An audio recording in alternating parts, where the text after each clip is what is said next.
Hablemos de Humilda, una perrita que duró 14 años viviendo con Alonso Sánchez Baute, quien decidió rendirle tributo con este libro maravilloso, que se llama La mirada de Humilda.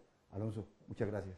Muchas gracias a ti, Alberto, por invitarme a tu programa, muy amable. Alonso, ¿qué vio en los ojos de Humilda para que fuera el nombre de la historia? Más que nosotros es la mirada de ella, ¿no? Porque ella cuando llegó a mi casa, cuando era todavía cachorra, yo comencé a molestarme incluso porque ella me seguía todo el tiempo con la mirada, todo el tiempo estaba persiguiéndome, se sentaba en la cama a verme, por todas partes estaba siempre como muy pendiente de lo que yo hacía. En ese momento no lo sabía, muchos años después entendí que pues como el dueño del perro es su alfa, el perro no es como otros animales que el alfa es de su misma especie, en este caso es el dueño el que es el alfa, entonces el perro necesita aprender de ese alfa, como hace cualquier animal, cualquier cachorro, el cachorro de león con la leona, el cachorro de la hiena con la hiena, así en general. Entonces ella me seguía todo el tiempo con la mirada, era para tratar de aprender de mí, para ver cómo iba a sobrevivir en la vida, como hace cualquier cachorro, como cualquier niño. Claro. Lo que pasa es que aquí son dos especies completamente diferentes. Y en ese seguimiento de la mirada comencé a darme cuenta que cada mirada era diferente, que había una mirada con la que me decía una cosa y otra con la que me quería decir otra cosa. Yo comencé a notar eso en unas libreticas que siempre cargo en el bolsillo, que yo llamo que son mi USB, porque son Y mi terminó memoria. entendiendo qué quería decir cada Claro, mirada claro. y qué hacer frente a cada mirada. Claro. Y terminé, más allá de eso, estableciendo una relación, una comunicación muy estrecha entre los dos, porque pues bastaba que ella me mirara y ya yo sabía qué era lo que le pasaba. Incluso mis amigos se burlan de mí porque en alguna ocasión estaban almorzando en mi casa algunos y ella se quedó así mirándome y yo les tiene dolor de estómago. Y todo el mundo se quedó como que, pero qué, y efectivamente estaba enferma. No era dolor de estómago, pero obviamente sí era que estaba...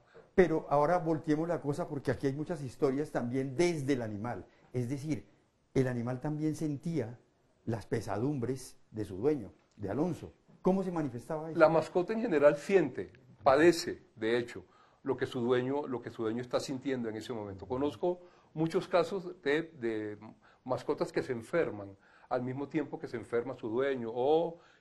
Sí, en el caso mío particularmente, en algún momento en que yo tenía como una angustia existencial muy fuerte de la que hablo precisamente en la Sí, novela, claro. y comencé a darme cuenta que por todo el apartamento ella iba dejando pelos, pero eran grandes cantidades de pelo. ¿Ves? A ella se le comenzó a caer el pelo, comenzó como a calvearse, y pues yo me preocupé y incluso la llevé al veterinario y todo eso, no tenía absolutamente nada. Claro. Y cuando ya yo estaba más tranquilo, un par de meses después, volvió a su estado original y yo dije, no puede ser. O sea, no puede ser que ella se haya enfermado, se haya angustiado de la misma manera en la que yo me angustié. Y entiendo que es una reacción común en las mascotas, no solo en los perros, entiendo que a los gatos también les pasa lo mismo. Y son maravillosas las historias de esos perros que acompañan al enfermo, por ejemplo. Es decir, el perro acompañando pacientes, el perro al lado de una persona como si fuera un terapeuta, por decirlo de alguna manera. De hecho, el perro en este momento ya cumple otras funciones diferentes a las que cumplía inicialmente cuando era pastorear las vacas o cuidar, ayudar a la defensa y todo esto. No, últimamente tiene mucho que ver con esto que estás comentando. Por ejemplo, se está utilizando mucho, sobre todo en Nueva York y en algunos otros estados de Estados Unidos, se está utilizando mucho en los procesos judiciales, particularmente en los que hay niños. A los niños y hay temas de abuso sexual o temas sexuales detrás. A los niños les cuesta mucho hablar sobre eso en público y contarle esas historias a los jueces, y lo que hacen es llevar un perro y el niño habla con el perro, y en la medida en que el niño habla, pues eso se convierte en una prueba judicial, pues porque el juez lo está escuchando todo. Y también hay muchos casos de cómo se están utilizando en hospitales, particularmente en Londres, que hay varias fundaciones especializadas en ese tema de llevar a los perros a los hospitales para ayudar sobre todo a los enfermos terminales. Yo ahí menciono la historia de Jace Middleton, que es el cuñado del el príncipe William, Sí. que tiene una historia muy interesante porque él sufrió una depresión muy profunda, la fama de su hermana y todo esto que le llegó de repente, lo que él dice es que no estaba preparado para eso, y le creo, era muy joven cuando pasó todo esto, y él entró en una depresión tremenda durante muchos años, y hasta que conoció a una perra que todavía vive, que se llama Ella, es una Cocker Spanish, y la perra lo ayudó a salir adelante, la perra lo levantó, lo sacó y Sí. todo esto, bueno, y ahora en día él es un empresario canino, tiene, ¿cómo se llama? Fabrica comida canina y un poco de cosas, pero lo interesante de ahí es eso, ¿no? De qué manera nos ayudan en momentos de emoción muy fuertes, ¿no? Sobre todo en depresiones, que es algo que está muy no en boga, sino muy sobre el tapete en este momento, luego de lo que hemos vivido con la pandemia. Bueno, La mirada de Humilda es, más allá de una historia de amor, una novela. Sí. Es un ensayo también. Sí. ¿Por qué? Porque aquí hay muchos planteamientos de los perros como seres sintientes, de los animales como seres sintientes. Sí. Yo encuentro aquí un fragmento que me llama mucho la atención y es la mirada del hombre frente a los animales, un poco esas dos miradas que usted muestra. Una, esa mirada que es la de no sentir obligación ética con ellos porque no son racionales, y otra es reconocer inteligencia y emociones en ellos para darles y asignarles todos los derechos. ¿Qué le permite descubrir en Humilda al ser sintiente? ¿Qué detalles? Todo, desde que llega, ese solo hecho que te acabo de contar Sí, claro. de la manera como me seguía, ¿ves? Para tratar de aprender de mí como si yo fuera de su especie o como si ella fuera de mi especie.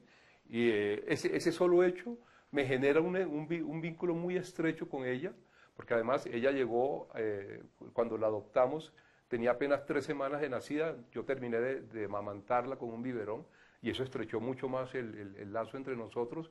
Y esa comunicación que se daba entre nosotros, esa manera como ella reaccionaba a mi dolor, a mis emociones. Hace poco leí algo sobre un estudio reciente que todavía no se ha terminado de hacer, entre otras cosas, de qué tan inteligente, qué tan racionales son los animales, y hay 3 factores importantes para eso. Uno es que sientan pena o que sientan dolor por otro de su misma especie. Otro, que sientan solidaridad. Y bueno, y el tercero ahorita me acuerdo, pero el primero ya está comprobado, por ejemplo, uno lo ve, por ejemplo, en los elefantes, Sí. cómo los elefantes, cuando muere un elefante, inmediatamente acuden no todos, pero sí, a hacer el duelo ese elefante. Hay un documental muy interesante sobre una matrona, alguna de las grandes matronas de las matronas Sí. de África, que murió, y el documental muestra cómo matronas de otros grupos van a hacerle el homenaje, van a homenajear el cadáver eso es impresionante. A mí el tema del elefante, como el tema de las hienas, esas sociedades me llaman muchísimo la atención. El tema de la solidaridad es precisamente lo que pasa con los perros, ¿ves? Tú estás triste, por alguna razón, estás deprimido, y el perro salta a la cama, inmediatamente comienza a lamerte, se sienta a tu lado, comienza a tratar de solidarizarte con tu dolor. ¿Ves? Entonces, ese tipo de cosas no humanizan, porque entre otras cosas, yo creo que lo importante no es humanizar a los perros. Yo creo que más bien los perros nos ayudan a humanizarnos a nosotros un poco. Ya que estamos hablando de este tema, ¿Sí? yo quisiera leer y te pediría que en la página 43 ¿Sí? leamos un fragmento de las virtudes de Humilda, ya que estamos hablando de temas como la solidaridad. ¿Me Ok. regalas esa lectura, por favor? Ok. ¿Cuáles eran esas virtudes que reconocía en Humilda, que reconocía yo en Humilda? Claro. Se me ocurren 4, para no extenderme tanto. La ausencia de rencor, la lealtad, la generosidad y la solidaridad. Lo primero se traducía en su nobleza, aunque no tengo claro si ello se debía a su poca capacidad de memoria o a que el amor que sentía por mí era superior a cualquier cosa. Cuando la reprendía con rabia en el tono de mi voz, porque más de una vez me sacó la piedra, ella corría a esconderse para que un par de minutos después se me acercara otra vez batiendo la cola. Me daba la idea de que se había apropiado de aquello de poner la otra mejilla. Son virtudes que le asignamos a los humanos, pero que en un animal son más grandes todavía. Claro, vuelve... es que de hecho el tema ético es mucho más interesante en los animales que en uno, porque hay una diferencia moral muy grande que viene planteándose desde los griegos, desde la diferencia entre los cínicos y los estoicos, entre otras escuelas griegas, pero que entonces viene planteándose todo eso. Y en este momento nosotros normalmente reconocemos como si que la lealtad es la virtud más importante del perro, y realmente no. Hay muchas como esta, por ejemplo, la ausencia de rencor, que es algo de lo que carecemos tanto los seres humanos, más en este momento. No, en este momento que el rencor está esparcido por Está todos esparcido lados. por todas partes. Entonces, yo creo que es una gran enseñanza. Por eso hace un rato te decía que nosotros ellos no tienen nada que aprender de nosotros, ellos los animales. Nosotros, en cambio, tenemos todo que aprender de ellos. O sea, Y ya que hablas de eso, permíteme, yo leo un fragmento que me parece muy interesante, que es el de las enseñanzas de Humilda. Yo lo tengo por aquí señalado. Dice, ella me había enseñado muchas cosas en estos años. Una de ellas, evitar el rencor. La vida debe ser eso, tranquilidad. El hombre tiene que aprender más del perro que el perro del hombre, lo decías ahora. Quizá por eso pretendemos humanizarlos, para no sentirnos tan mal cuando confirmamos que ellos son mucho más sabios que nosotros. Pero los humanos hacemos las cosas como al revés, estamos tratando de humanizarlos, pareciera. claro, porque la arrogancia no nos permite entender las cosas de otra manera, ¿no? Entonces, inicialmente, pues para no entrar en una historia de los perros desde que comenzaron, desde que el lobo comenzó a autodomesticarse hace 30.000 años, y cuando comenzaron la especie ya comenzó a aparecer como la especie de perros, la especie canina, que ya es más o menos hace 15.000 años más o menos, cuando ellos ya habían perdido algunas cualidades físicas depredatorias como los colmillos y todo eso, y en ese momento el perro como el hombre eran seres de la naturaleza, o sea, no había uno superior al otro, todos estaban exactamente en lo mismo. Luego con la cultura egipcia, que ha sido una de las culturas más liberales y más interesantes de todas, como digo en el libro, en alguna parte, 1/3 del cielo egipcio estaba cubierto por animales, entre ellos Anubis. Eso es muy hermoso, ¿no? El cielo egipcio lleno de animales. Lleno de animales. Sí. Es muy interesante eso, ¿no? Porque luego vienen las religiones monoteístas, la ortodoxia judeocristiana, en esa necesidad de establecer que solamente se puede adorar a ese Dios que ellos designaron que había que adorar. Entonces, todo lo demás desapareció. Los animales fueron completamente desacralizados. Y no solo eso, sino que inmediatamente se inventaron el cuento, porque para mí es un invento, se inventaron el cuento de que los animales no tenían alma, y como no tenían alma no eran eternos, y que entonces no estaban en la misma altura de los hombres, y entonces eran inferiores al hombre, y bueno, y ahí siguió toda esa historia que culmina, digámoslo así, terriblemente con Descartes, cuando dice que definitivamente el hombre, el perro, el animal es inferior al hombre, y así lo sigue viendo el hombre durante mucho tiempo, porque además el hombre tiene esa necesidad arrogante de creerse superior al resto de la naturaleza, de creerse dueño y de creer que tiene la capacidad de acabar con todo el entorno de la naturaleza, como lo seguimos viendo, y el tema del cambio climático y todo eso, que de eso se habla también en este libro, hasta que desde hace un par de décadas se ha venido ahondando en la discusión del especismo, que es precisamente eso, que es esa necesidad del hombre de creer que la especie humana es una especie superior a las demás especies animales, y eso se ha venido discutiendo muchísimo, y en este momento, mira, ya a nadie le importa si los animales tienen o no alma. Si acaso algunos ortodoxos de la iglesia se preocupan por eso. Hoy la discusión, y ahí está Peter Singer y muchos otros filósofos trabajando al respecto, hoy la discusión ya va en eso, en que en la autoconciencia animal, ni siquiera si tienen conciencia, sino en la autoconciencia animal. ¿Ve? Y se establece que el hecho de que un animal sufra, que un animal tiene dolor, por ese solo hecho ya tiene conciencia. ¿Ves? Ya hay que tratarlo con respeto, por el respeto de esa conciencia. Bueno, ese es el ensayo.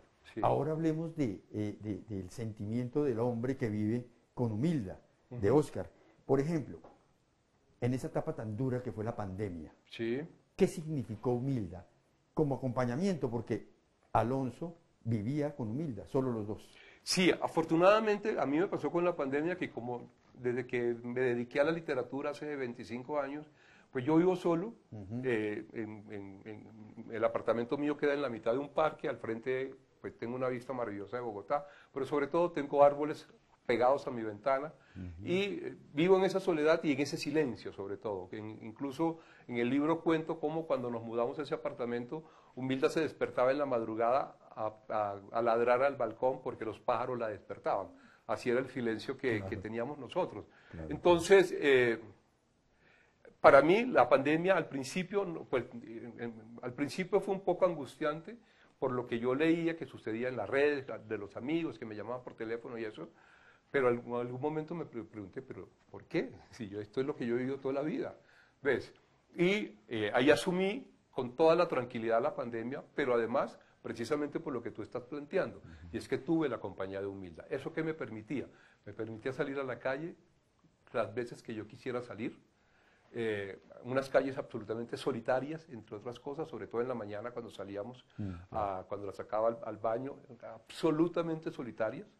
Yo digo que hubiera podido salir desnudo y nadie se hubiera dado cuenta, salvo por este frío tan bárbaro de Bogotá. Además, Humilda te daba la autorización plena para salir a la calle cuando Humilda tenía sus necesidades. Claro, pero adicionalmente eso, salir a la calle, también me permitía encontrarme con los amigos, los otros dueños de perro en la tarde, porque salíamos todos a la misma hora, 4 o 5 de la tarde, al mismo parque, cada uno con su perro, y bueno, y ahí hablábamos y nos desestresábamos, y de ahí yo me enteraba lo que le estaba pasando a este en la pandemia, la angustia de este otro, el tema económico de tal cual, o sea, uno se desahogaba. Entonces, eso me lo permitió Humilda, eso me lo permitió la posibilidad de vivir con una mascota. Bueno, este libro fue escrito después, porque llega la muerte de Humilda. ¿Fue escrito después de la muerte o fue construyéndose a lo largo del tiempo? Este libro se construyó curiosamente justo los días siguientes a su muerte. Yo seguía haciendo, alguien me lo aconsejó, yo seguía haciendo las rutinas que hacía con ella. Me dijeron, si te quedas en la casa el dolor va a ser más fuerte. Yo seguía haciendo las rutinas con ella y particularmente la caminata de la tarde, que normalmente era de 1 hora, hora y media. Y en esas caminatas que yo siempre camino, yo siempre escribo cuando estoy caminando, comenzó a construirse, a gestarse la idea en la cabeza, poco a poco. Ahí viene algo. O sea, no sabía exactamente qué era, pero yo comencé a pensar y a imaginar una historia. Esa historia inicialmente comenzó ella a hablar. Y ahí comenzó un conflicto mío, un conflicto mío con la voz de ella, porque por supuesto, los perros no hablan y pues yo no podía escribir un libro que fuera escrito por una perra, ni más faltaba. Claro. Entonces entré en ese conflicto y hasta muchos meses después, hasta que yo no acepté que ella hablara, terminó de construirse, curiosamente esto, terminó de construirse toda la historia en mi cabeza. En una sola semana fue nomás aceptar que ella participara de la historia, e inmediatamente entendí quién contaba la historia, cómo contaba la historia, qué era lo que la historia iba a contar, cuál era el tono en que se tenía que contar la historia, y bueno, y de ahí en adelante, pues fueron 3 meses más de escritura. Además era para darle también a Humilda todo ese nivel de ser sintiente que es. Claro, y precisamente por eso parte la novela, ¿no? Claro. No sé si me permites leer el Pero epígrafe. por supuesto, que el epígrafe es... Precisamente... Es más, me atrapó el epígrafe antes de seguir con la novela, la verdad. Es muy bello, es una bello. novela preciosa, La casa más lejana, que fue escrita como en 1926, yo la leí hace mucho rato, y no sé por qué yo rayo con lápiz todos los libros que leo, y en este libro lo único que está rayado con lápiz es ese párrafo. Casi que fue como un presagio de que... Sí, posiblemente. Algún día iba a escribir algo. Posiblemente. Léelo, Dice, por favor. El animal no debe ser medido por el hombre. En un mundo más antiguo y más completo que el nuestro, ellos se mueven terminados y completos, dotados con extensiones de los sentidos que nosotros hemos perdido o nunca tuvimos, siguiendo voces que jamás oiremos. No son nuestros hermanos, no son nuestros subordinados, son otros seres atrapados con nosotros en la red de la vida y del tiempo, compañeros presos del esplendor y de la tierra. Absolutamente maravilloso. Bellísimo. Bueno, escribiendo el libro, uno siente casi que las lágrimas de Alonso Sánchez Baute. ¿Lloró mucho? Sí, claro, sí, claro. Pues, entre otras cosas, pues yo no sé escribir de otra manera, sino pues dejando mi piel, pues, y así ha sido mis libros anteriores, y así como la gente se ríe, se carcajea, se carcajeaba y se sigue carcajeando con Al diablo la maldita primavera cuando la lee por todo el humor que tiene, porque yo me reía cuando la estaba escribiendo, Aquí pues llorabas. aquí lloraba y pues eso se le transmite al lector, ¿no? Así que sí, es una novela donde vamos a llorar. Y hay un mensaje acá y es reconocer el duelo por la mascota, porque aquí hay una actitud como de no mostrarse, ¿no?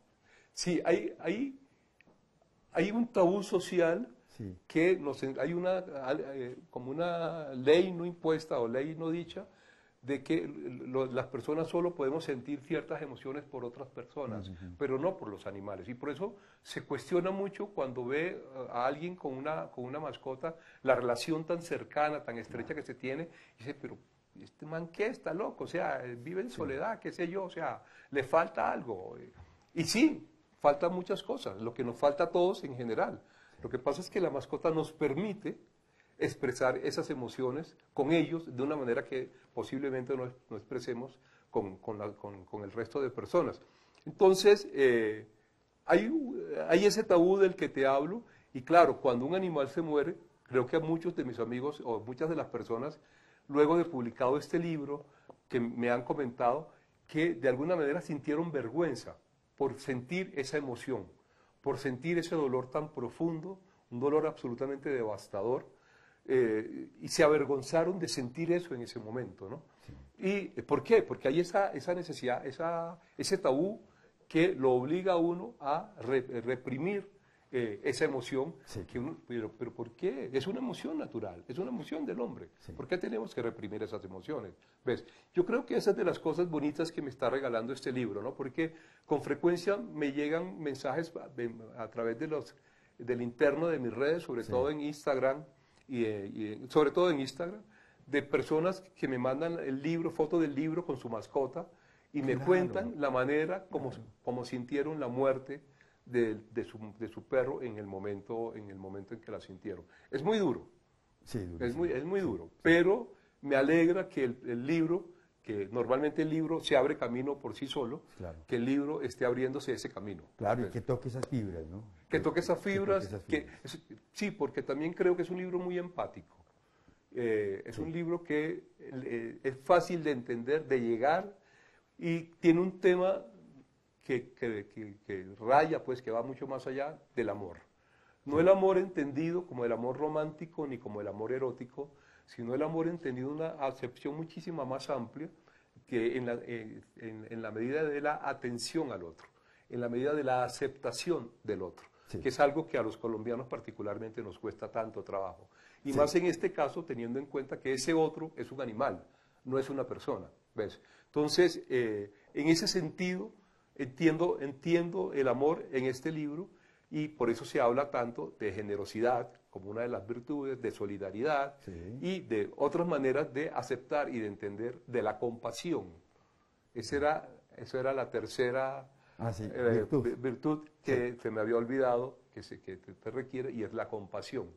¿Qué tanta compasión sienten los animales entre ellos? Hay un video, casualmente también, un documental de un tiburón, de unos delfines. Hay un delfín que se está ahogando, porque tú sabes que ellos tienen que salir a respirar, Sí. cada cierto tiempo. Hay un delfín que se está ahogando, y salen, pero una gran cantidad de delfines tratando de salvarlo, y lo alzan, todo el tiempo lo están alzando, y el delfín no puede con su ya está prácticamente agonizando, y los otros siguen luchando porque ese delfín se salve. Es un documental bellísimo. Al final el delfín muere. Lamento hacer spoiler, pero al final el delfín muere. Pero lo interesante es ver cómo todos los otros se lanzan en la necesidad, son compasivos. Compasivos. Que es uno de los rasgos del ser humano, uno de los primeros rasgos del ser humano que hemos perdido en los últimos tiempos. Yo quisiera cerrar con esto, Alonso, y es que cuenta en su novela algo muy filosófico, que es que el perro prefirió el amor del hombre que la libertad del animal salvaje, por cuenta de su origen, por supuesto. ¿Le hemos pagado mal al perro tras esta decisión? Le hemos pagado siempre, le hemos pagado mal, no solo al perro, a los animales en general. Le seguimos pagando mal a los animales. Me llega a la cabeza esa imagen de hace poco en un seguidor, un fanático de fútbol que perdió no sé en cuál partido y tiró al perro por el balcón. ¿Te acuerdas de esa noticia? Me parece desquitarse con los animales, y la cantidad de veces que uno pasa por la calle, va caminando y ve a los animales encerrados en un balcón ladrando porque el dueño lo ha dejado todo el día solo mientras se va a trabajar o algo así. Le seguimos pagando muy mal a los animales, los seguimos tratando muy mal. Y a pesar de eso, mira cómo nos responden. Sí. Mira cómo son de leales con nosotros, cómo siguen siendo de leales. Y precisamente eso que tú acabas de acotar tiene que ver precisamente con el tema de la lealtad. Y es ver de qué manera la lealtad del perro nació de una traición. Nació de la traición de la especie del lobo. O sea, el lobo comenzó a autodomesticarse y unos lobos comenzaron a irse detrás del hombre, y esos lobos que se fueron detrás del hombre nunca más volvieron a donde su especie original, y entre ellos se fueron criando de una manera, se me fue la palabra, se fueron procreando de una manera diferente cuando fueron perdiendo sus habilidades, como te decía hace un rato, y en esa medida traicionaron a su especie para convertirse en otra especie, en una especie que seguía al hombre. Una especie que no sigue al lobo, que es un animal salvaje. Se va detrás del hombre. Pero adicionalmente, entre los animales salvajes, cuando uno le viene a la cabeza un animal salvaje, el lobo. Sí. Un animal completamente libre y una de las sociedades animales más interesantes de estudiar. Y sin embargo, estos animales no siguieron a los suyos, sino que siguieron al hombre. Perdieron su libertad por conseguir el amor del hombre. Por eso en el libro yo menciono el hecho de que es la única especie animal que conoce al hombre, que más conoce al hombre, porque ha vivido a nuestro lado, ha sido testigo de la evolución del hombre, al menos desde los últimos 15.000 años. Y eso nos conoce demasiado. Nos conoce demasiado. Alonso, muchas gracias por esta mirada de humildad. Muy amable, Alberto, muy amable. Muchas gracias y nos veremos en el próximo libro. Ojalá, esperemos eso. Muchas gracias. Que esté bien, gracias.